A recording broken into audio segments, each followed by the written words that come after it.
नमस्कार मित्रांनो, स्वागत पुन्हा सर्वांचं आपल्या आवडत्या युट्यूब चॅनलवर तिशा काकाच किचनमध्ये. मित्रांनो, आज जो आपण पदार्थ करणार आहोत तो अतिशय स्पेशल आहे, कारण पश्चिम महाराष्ट्राच्या कोल्हापूर, सातारा, सांगली या भागामध्ये हा मिळणारा जो घटक आहे तो वर्षाचे काही काळापुरताच मिळतो, हिवाळ्यामध्येच मिळतो आणि चवीला अतिशय उत्कृष्ट लागणारा हा जो घटक आहे त्याला म्हटलं जातं माईनमुळे.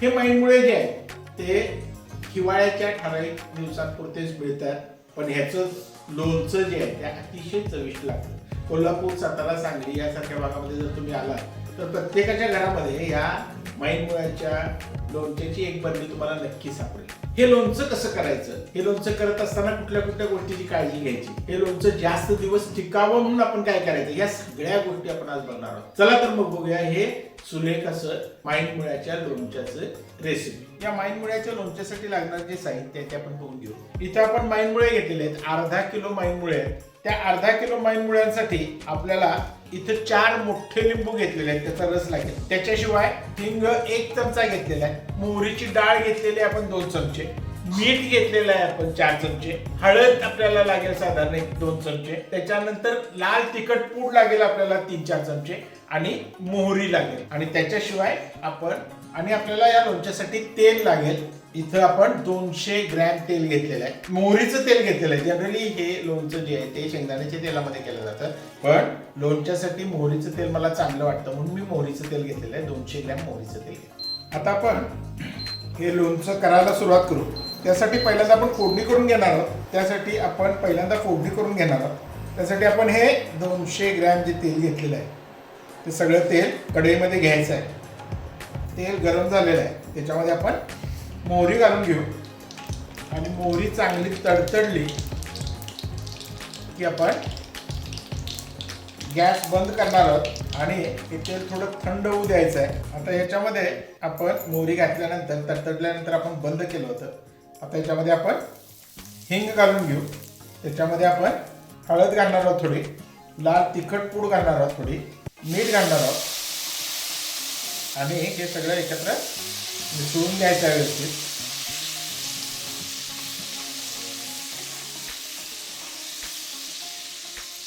यामध्ये जे मीठ वापरलेलं आहे ते घरातलं मोठं मीठ बारीक करून वापरलेलं आहे. तुम्ही सुद्धा लोणच्यासाठी ज्यावेळी मीठ वापरत असाल त्यावेळी रेग्युलर टाटाचं वगैरे आपल्या घरात आपण जे मीठ वापरतो ते न वापरता खडे मीठ जे असतं ते मिक्सरमधून बारीक करून घ्या, ते वापरा, कारण त्याची एक चव वेगळी असते. त्याशिवाय काळं मीठ मिळालं तर अधिक चांगलं. काळं मीठ जर असेल तर त्याची चव अधिक चांगली येते.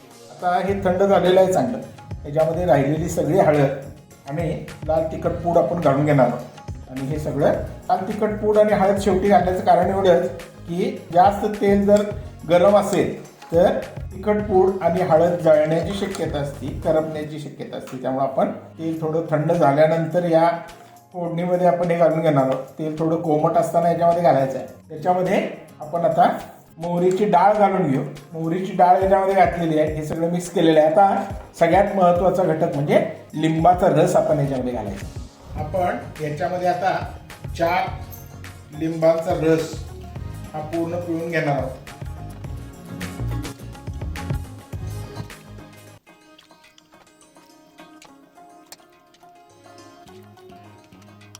हे सगळे लिंबू आपण आता याच्यामध्ये पिळून घेतलेले आहे आणि ही आपली फोडणी जी आहे ती तयार झालेली आहे. ही फोडणी पहिल्यांदा करून घेण्याचं कारण मी तुम्हाला नंतर सांगेन.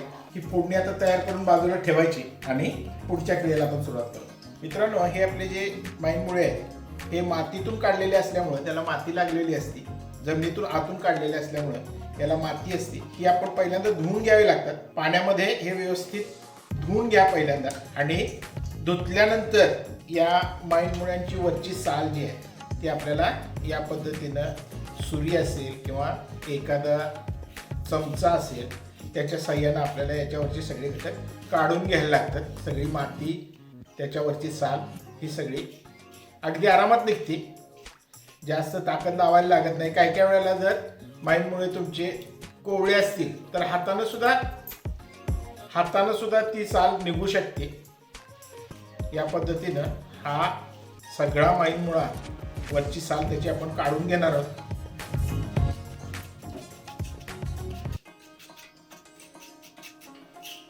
आता हे गोष्ट लक्षात ठेवायची, माईनमुळे वापरत असताना किंवा करत असताना माईनमुळे हे जास्त वेळ पाण्याबाहेर ठेवून चालत नाही, कारण ते काळे पडण्याची शक्यता असते.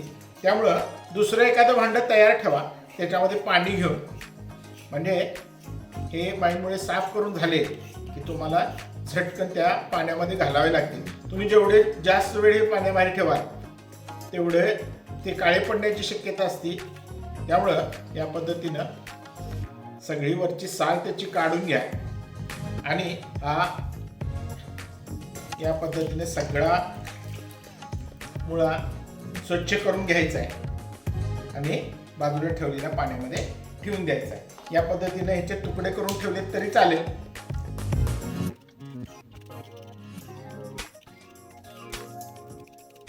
ह्याची छोटी छोटी जी मुळं असतात ती आपल्याला वापरता येत नाहीत किंवा ती तोडता येत नाहीत. त्यासाठी हे छोटे भाग जे आहेत ते सरळ तोडून काढून टाका आणि मोठे भाग जे असतील तेवढेच फक्त साफ करून घ्या. या पद्धतीनं हा मुळा साफ झाल्यानंतर आपण तो दुसऱ्या पाण्यामध्ये घालून घेणार आहोत आणि अशा पद्धतीनं आपण सगळे मुळे साफ करून घेऊ. आता मित्रांनो, हे आपण सगळे मुळे जे आहेत ते साफ करून घेतलेले आहेत, त्याच्यावरचं साल पूर्ण काढून घेतलेलं आहे. आता यातला एक एक मुळा घ्यायचा, या पद्धतीनं पूर्ण कोरडा करून घ्यायचा. एक कोरडं कापड हाताशी ठेवा, म्हणजे हे सगळे आपल्याला मुळे कोरडे करून घेता येतील. आणि कोरडा झाल्या झाल्या हा पूर्ण कोरडा करून घेतलेला आहे. कोरडा झाल्या झाल्या ह्याचे आपल्याला हव्या त्या आकारात तुकडे करून घ्यायचे. तुकडे जे ते कापल्यानंतर परत थोडे कापडातून या पद्धतीनं तुकडे सगळे कोरडे करून घ्या आणि या मसाल्यामध्ये घालायचे आहे. या पद्धतीनं कापून झाले की हे कोरडे करायचे आणि कोरडे करून या मसाल्यामध्ये टाकून घ्यायचे. आपल्याला हव्या त्या आकाराचे तुकडे करून घ्या. चट चट चट चट तुकडे करून घ्या. इथं थोडेसे हात पटपट हलवावे लागतात. कोरडे करून घ्या आणि कोरडे झाले मसाल्यामध्ये टाकून हे सगळे मिसळून घ्यायचे, म्हणजे तुकडेही काळे पडत नाहीत आणि तुकडे कोरडेही होतात. त्या पद्धतीनं हे कापून झाले की फडक्यावर घेऊन कोरडे करून घ्या. या पद्धतीनं त्या मसाल्यामध्ये कोट करून घ्यायचे. याच पद्धतीनं आपण सगळे मुळे जे आहेत ते कापून याच्यामध्ये मिसळून घेऊ. अशा तऱ्हेने हे आपलं माईन मुळ्याचं लोणचं तयार झालेलं आहे. अतिशय सुंदर रेसिपी, तुम्ही करून बघा, तुम्हाला नक्की आवडेल. आवडलं तर या रेसिपीला एक लाईक द्यायची आहे. आपल्या सर्व मित्रमैत्रिणींना ही रेसिपी शेअर करायची आहे.